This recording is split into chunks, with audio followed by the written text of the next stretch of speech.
सात संगत जी, प्यार से कहना धन निरंकार जी। आज वर्चुअल रूप में जो सभी आनंद ले रहे हैं इस समागम का, और सभी को जो थीम भी पता है, विश्वास, भक्ति और आनंद की है, तो ये विश्वास क्या है, ये भक्ति क्या है, और जीवन में भक्ति करते हुए ये आनंद की अवस्था को कैसे प्राप्त किया जा सकता है। तो ये एक जर्नी, एक रास्ता अगर हम देखें कि एक इंसान के जीवन में ये कैसे पड़ाव हैं, तो सबसे पहले तो हम अगर देखें तो ये विश्वास कैसे आ सकता है। विश्वास तो उस चीज़ पर भी होता है जो या तो कोई हाइपोथेटिकल भी अगर हम बात करें तो उस पे विश्वास तब तक नहीं बैठ पाता जब तक साक्षात वो चीज़ नहीं देख पाते। तो उसी तरह ये जो ब्रह्म ज्ञान है, तो ब्रह्म ज्ञान के ही जीवन में आने से ये विश्वास आना इस प्रभु परमात्मा पे, और ये भक्तिमय जीवन की यात्रा आनंद से जिए जाती है। जिस तरह एक हम उदाहरण भी देखें अगर, तो हम ये सुनते भी हैं अगर कि दो तरह के खाने होते हैं पदार्थ भोजन के। एक को जंक फूड की कैटेगरी बोलते हैं और एक को हेल्थ फूड की, कि ये जो हेल्थ फूड है इसने शरीर को तंदुरुस्त रखना है, बहुत ही ये पौष्टिक आहार है। और दूसरी तरफ जहाँ जंक फूड की बात होती है कि उसमें पोषण नहीं होता, वो सेहत को खराब करता है, उसमें जो गुण होते हैं वो इतने नहीं होते। तो किस तरह फिर हमारे को जब ये पता लग जाता है, एक बार वो खाकर खानों में जो अपने शरीर में फ़र्क हम देखते हैं, तो किस तरह ये विश्वास बैठ जाता है कि हाँ, ये हेल्थ फूड अच्छा है। फिर किस तरह हम बार बार वो इच्छा रखते हैं कि प्रतिदिन इस तरह से शरीर में वो पौष्टिक आहार ही जाए ताकि ताकत बनी रहे, स्वास्थ्य हमारा ठीक रहे। और फिर वही हम अपनी डाइट प्लान को भी उस तरह फॉलो करते हैं। तो ये विश्वास जब आ गया कि इस प्रकार का भोजन अच्छा है, फिर उस भोजन की भक्ति हो गई। उसको बार बार हम हर समय कोशिश यही कि उसके साथ हम जुड़े रहें उस भोजन के, और फिर ये जो बेनिफिट दिखता है शरीर पे, वो एक भक्ति करते हुए वो एक चाहे ग्रहण कर रहे हैं उस तरह का ही खाना, फिर ये कैसे आनंद की अवस्था वो हमें दिख रहा है रिज़ल्ट अपने शरीर पे। तो उस तरह ही देखिए अगर हम, तो ये विश्वास है, और विश्वास के साथ भक्ति के साथ ही आनंद की अवस्था इस जीवन में हम परमात्मा को प्राप्त करके कर सकते हैं। और अगर हम विश्वास शब्द को देखें तो इसमें अगर दो नज़रिए के साथ देख सकते हैं कि ये विश्वास हो गया कि पूरा भरोसा, और अगर इसको स्प्लिट करके अलग तरीके से देखें तो विष का वास, मतलब जहर, विष। तो वो हम अगर उस तरह देखें तो एक विश्वास और एक अंधविश्वास, तो कैसे हम अपने जीवन में एक उस तरह तो चले जहाँ विश्वास तो है, पर जब अंधविश्वास की बात आती है वहीं भ्रम होते हैं, वहीं डर होता है, वहीं इल्यूजन्स आ जाती हैं जीवन में। तो कैसे हमने वो एक अंधविश्वास नहीं पर विश्वास पे टिकना है, विश्वास को मजबूत करना है। क्योंकि जब मन में ये जहर आ गया तो फिर तो कुछ होते हुए भी वो ना होने के बराबर है। फिर मन के अहंकार प्रबल होते जाएंगे, मन में और बुरे ख्याल होते जाएंगे। जैसे अक्सर हम ये भी देखते हैं कि बात तो शुरू होती है विश्वास पे और ख़त्म हो जाती है अहंकार पे। कि उदाहरण के तौर पे अगर हम कभी स्कूल के दिनों की ही ऐसे बच्चों में अक्सर नोटिस करते हैं कि अगर एक किसी का पेंसिल खो गया होता है तो वो अपने पार्टनर की पेंसिल ही ले लेता है और बोलता है कि ये मेरी ही है, और फिर वो दूसरा बच्चा अगर एक एक्सप्लेन भी करे कि नहीं ये मेरी है, तो वो पहला स्टूडेंट इतने कॉन्फिडेंटली उसको अपनी ही मान के कि मेरे पेंसिल बॉक्स में थी अब नहीं है तो यही होगी, और फिर जब घर जाके देखता है तो अपने बैग के दूसरी जगह से अपनी ही पेंसिल मिल जाती है। तो उस समय तो वो विश्वास था कि ये दूसरे की नहीं मेरी है, और घर आके भी अगर देखा अपनी वस्तु जब मिल गई तो फिर ये अहंकार मन में आ गया कि अगले दिन स्कूल जाके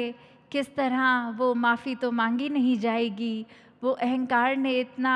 मन में गलत होने के बावजूद भी एक असर इस तरह छोड़ा कि अब अपने दोस्त के आगे जाके कैसे कह दें कि आप सही थे हम गलत थे। तो मन में अक्सर जहाँ विश्वास हो तो उसको उस तरह से ही मन में रखा जाए कि इसने हमारी एक अच्छी नीयत का एहसास करते हुए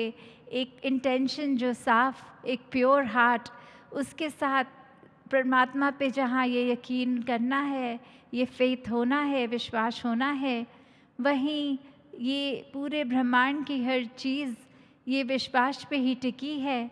और विश्वास ऐसा नहीं हो कि असल में तो कुछ और है, पर हम मन में कोई कल्पना दूसरी कर लें, ये आँख बंद करके असलियत से आँख चुरा कर कुछ और कर लें। तो फिर वो बात कि किस तरह अक्सर अगर हम ये अंधविश्वासों के ऊपर भी जाएं, उनको एनालाइज करें, तो सुपरस्टिशंस का ओरिजिन किस पर्पस से होता है और आज इंसान उसको किस तरफ ले गया, कि ये शुरुआत में बहुत ही लॉजिकल चीज़ें उनके कारण भी दिए गए कि इस वजह से ये चीज़ करनी है, और इंसान कारणों को भूलकर सिर्फ एक उसको नियम की तरह बनाकर ही चल रहा है बिना कारण जाने।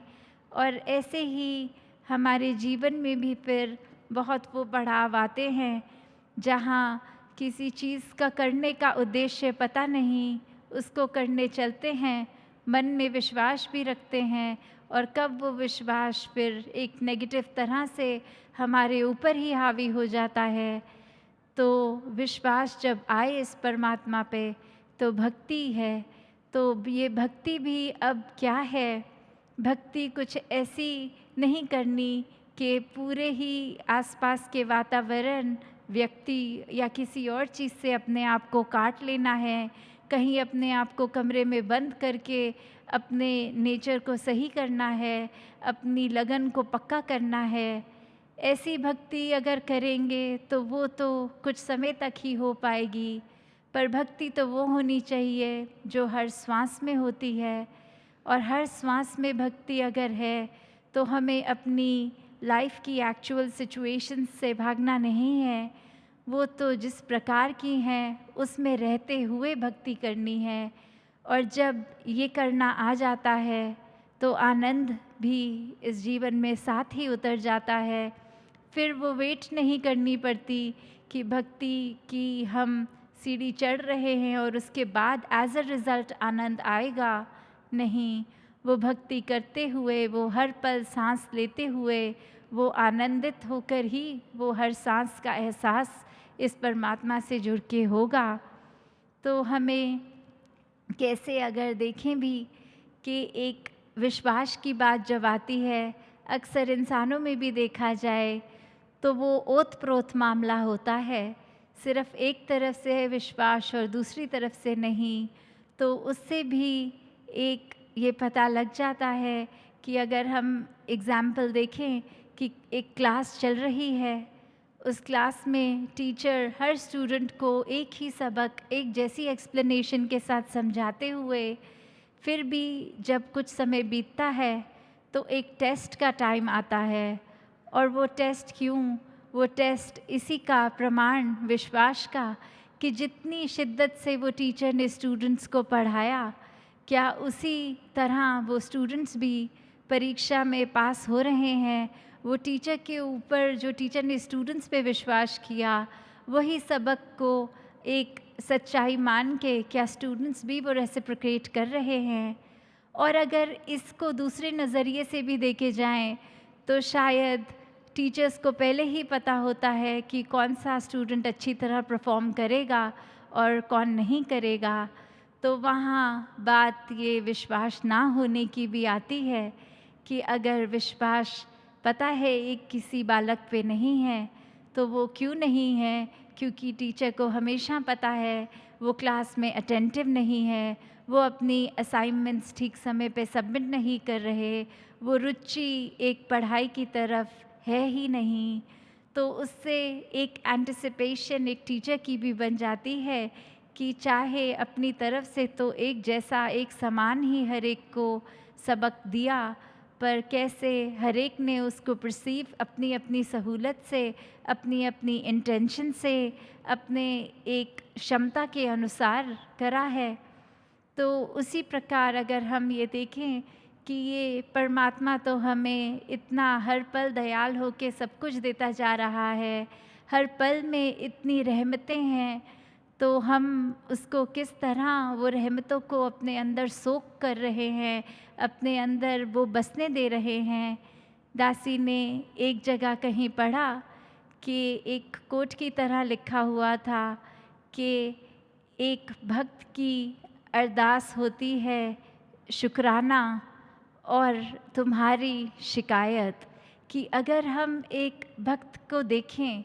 कि किस तरह भक्त ने तो हर श्वास में अगर अरदास भी करनी है परमात्मा से, तो इस तरह ही करनी है कि जो है बहुत अच्छा है, बहुत अच्छा किया है। और उस यही पैरामीटर होता है कि पहचानने का, चाहे देखने में सब इंसान हैं पर अंदर भक्त कौन है। भक्त वही जो कभी परमात्मा को कोसता नहीं, भक्त वही जो कभी ये नहीं मानता कि परमात्मा ने कुछ भी अधूरा दिया है। भक्त हमेशा संतुष्ट होता है। भक्त ने तो हमेशा एक अपने आप को इस परमात्मा में उस तरह फ्लोट करते हुए एहसास करना है कि इसी के रंग में रंगे हैं, जिस रंग रखे वो ही रंग अच्छा। ये परमात्मा के हाथ हम कठपुतली समान हैं, चाहे हमारे अनुसार वो आबादी की तरफ हम सोच रहे हैं कि हम प्रफुल्लित हो रहे हैं, या एक आबाद और बर्बाद वाली बात। तो किस तरह एक हम अगर सच्चे भक्त हैं तो फिर मन में ऐसा होगा ही नहीं कि कहीं परमात्मा को हम उस नज़रिए से देखें कि कुछ एक जिस पे विश्वास टूटने वाली बात आए। क्योंकि ये विश्वास भी अगर टूट रहा है तो उसका कारण हम ही हैं। अक्सर हम ऐसे भी कर लेते हैं कि सोच लेते हैं कि क्यों ना परमात्मा का ही टेस्ट लिया जाए, और अपनी सिचुएशन के अकॉर्डिंगली मन में ही धारणा बना लेते हैं कि यदि हम ये करेंगे और एज अ रिज़ल्ट ये होगा तो परमात्मा है, तो परमात्मा सच्चा है। जहाँ हम आस्था रखते हैं वो एक सच्चा दर है। पर अगर ऐसा नहीं तो उसी समय वो एक नास्तिक की अवस्था को अपना लेते हैं। तो कैसे एक हर बार हम जब ये सोचेंगे कि परमात्मा का हमने टेस्ट लेना है और परमात्मा ने हमारे अनुसार वो रिज़ल्ट्स देने हैं, तो हम खुद ही देख लें कि हम भक्ति से तो कोसों दूर हैं ही, पर साथ में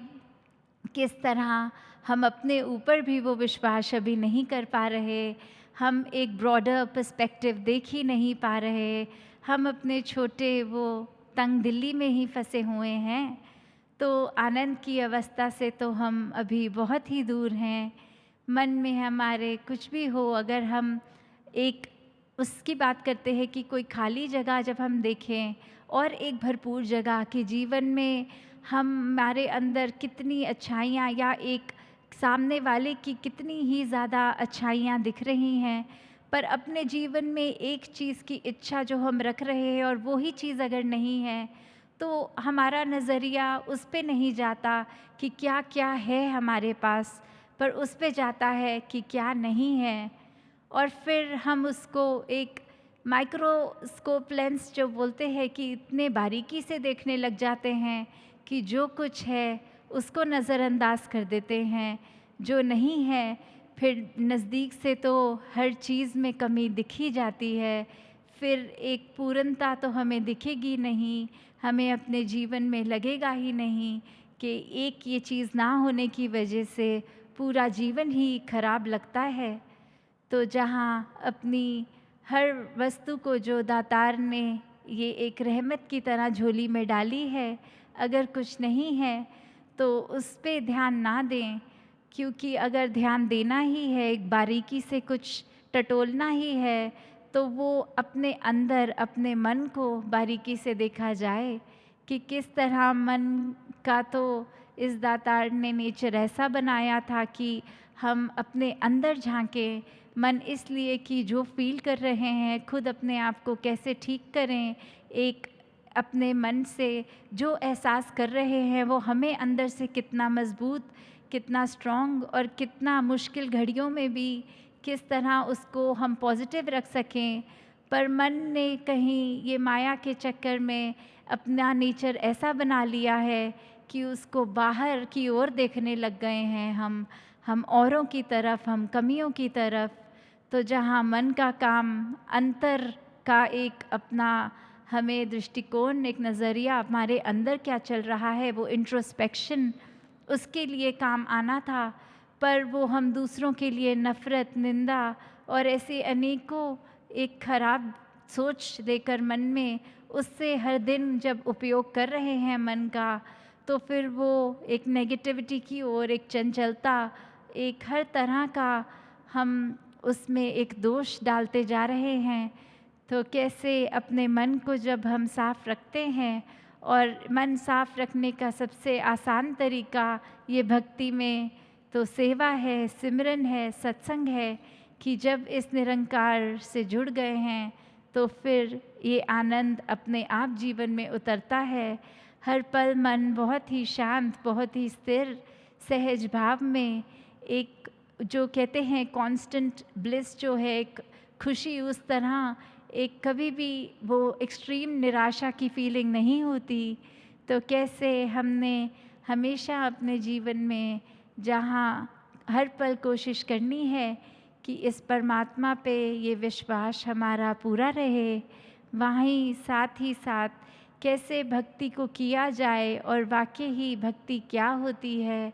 उसको उसी नज़रिए से किया जाए। भक्ति सिर्फ नकल नहीं है कि हमने देखा है पुरातन कैसे करते थे उसको एक रिपीट करना, नहीं। भक्ति हर एक की एक इंडिविजुअल जर्नी है, कैसे हमने हर दिन अपने आप को उसमें और प्रबल करना है, कैसे हमने हर एक चीज़ से जुड़े होने के बावजूद वो डिटैच्ड अटैचमेंट की अवस्था कि कुछ है तो उसका तो मज़ा उस समय लेना है, कुछ नहीं तो फिर अपने मन को उदास नहीं करना। कैसे वो इच्छाएं होनी मन में तो लाजमी है, पर वो इच्छाओं की पूर्ति ना होने से मन को फिर एक पतन की ओर ले जाना, एक मन पे बहुत बड़े बोझ बना के रखने।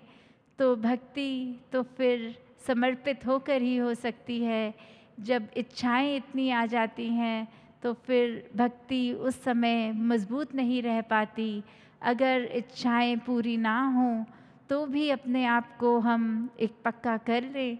कि इसका ना होना में भी बेहतरी ही है, तो फिर ही वाकई ही एक असल रूप में इंसान आनंद का एहसास कर सकता है। तो दातार हर एक पे कृपा करे, जो हर एक की इस समय एक अरदास भी है कि किस तरह से सत्संग रूप जो एक इतनी वास्ट हम मनाते थे समागम पे, हर कोई अपने घरों से चलकर फिज़िकली गैदर होता था, और अब चाहे वर्चुअल रूप में इस तरह कर रहे हैं, पर भाव तो सबके वही, ये लगन इस निराकार से सबकी वही।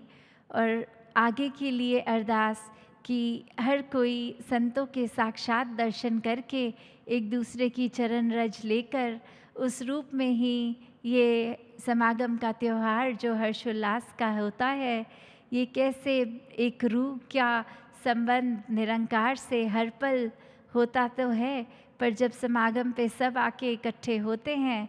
तो फिर वो एक अंदर की जो खुशी इतनी ज़्यादा प्रफुल्लित।